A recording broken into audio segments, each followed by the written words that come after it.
कर्मों का फल एक बार जरूर सुने और पसंद आए तो लाइक भी करें और चैनल को सब्सक्राइब भी करें। 70 साल की एक बूढ़ी औरत जिसका पति अभी अभी उसे छोड़कर किसी और दुनिया में चला गया था, जिसका अपने पति के अलावा इस दुनिया में अपना कहने के लिए कोई और नहीं था, बाल बच्चे भी नहीं।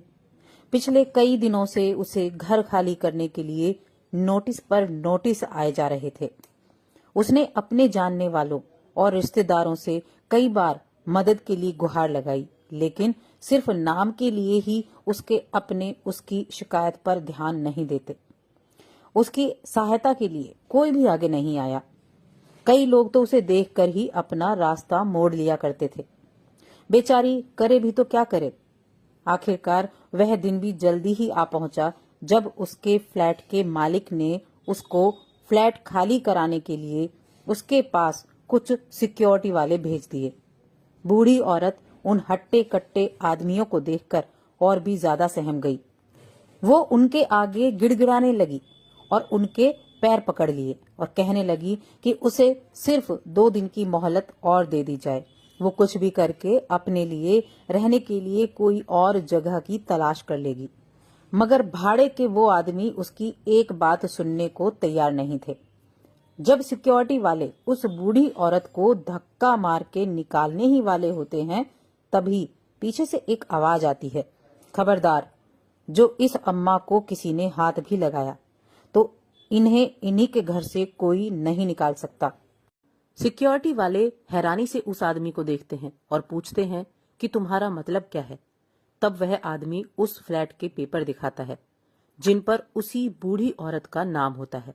वह उन्हें तुरंत वहां से निकल जाने के लिए कहता है। पेपर देखकर वह सिक्योरिटी वाले वहां से निकल जाते हैं। यह सारी घटना बूढ़ी औरत बड़े अचंभे में देखती रहती है।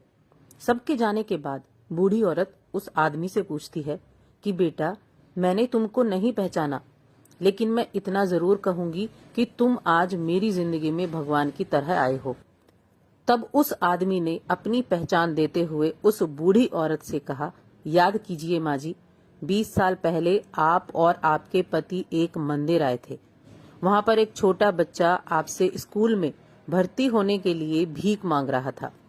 आपके पति ने तो यह कहकर आपको मना कर दिया था कि इसको पैसे मत देना, यह नशा कर लेगा, और आगे चले गए थे।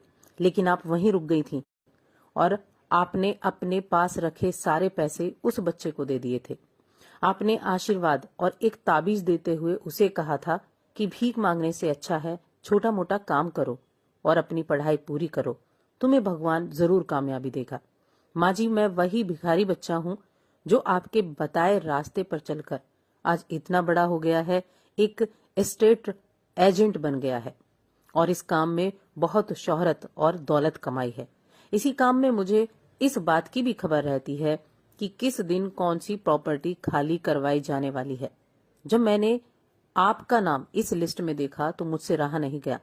जो मदद आपने मेरी बरसों पहले की थी वह मैं आज आपको लौटाने आया हूँ। इसलिए मैंने तुरंत आपका घर खरीदकर आपके नाम कर दिया। आपने जो ताबीज मुझे दिया था, आपने जो ताबीज मुझे उस समय दिया था जिसने मेरी आज तक रक्षा की है, वह आपको लौटाना चाहता हूँ। मैं चाहता हूँ कि यह ताबीज अब आपकी रक्षा करे।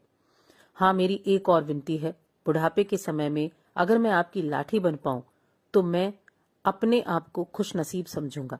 यानी कि अगर आप मेरे साथ रहोगी तो मुझे और अच्छा लगेगा। बूढ़ी औरत यह सब बातें सुनकर बहुत खुश हो जाती है और उसकी आंखों से आंसू बहने लगते हैं। दोस्तों, कर्म एक चक्र की तरह होता है जो कभी ना कभी लौट के आपके पास जरूर आते हैं। इसलिए जीवन में जब भी मौका मिले अच्छे कर्म करते रहिए। और कहानी कैसी लगी कमेंट करके बताएं। वीडियो को लाइक और चैनल को सब्सक्राइब जरूर करें।